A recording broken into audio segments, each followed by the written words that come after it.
Good afternoon বন্ধুরা, দেখো আমার লাঞ্চ থালি তৈরি হয়ে গেছে। আমি তার সাথে একটাই কথা বলছি তোমাদেরকে, সরি আমি আর কয়েকদিনে বিয়ে বাড়ির ভীষণ একটা মজার ইয়েতে আমি যে ছিলাম বলে কারোর কমেন্টের উত্তর দিতে পারিনি। কিন্তু আজকে তোমাদের সঙ্গে আমি শেয়ার করব কিছু ঘরের রান্না, আর কিছু কালকে বিয়ে বাড়ির থেকে নিয়ে আসা হয়েছে সেগুলোও কিছু।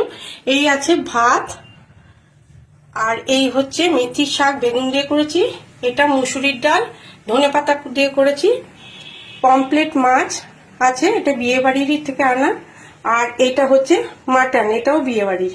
আর এখানে অবশ্যই মিষ্টি আছে, আর আছে পান। এটা হচ্ছে আজকে আমার লাঞ্চ থালিতে থাকবে। তোমরা কে কি লাঞ্চে বানালে জানাবে অবশ্যই। আজকে এই পর্যন্তই। আজকে থেকে অবশ্যই আমি অ্যাক্টিভ থাকবো, তোমাদেরকে নিশ্চয়ই কমেন্ট করব। ধন্যবাদ।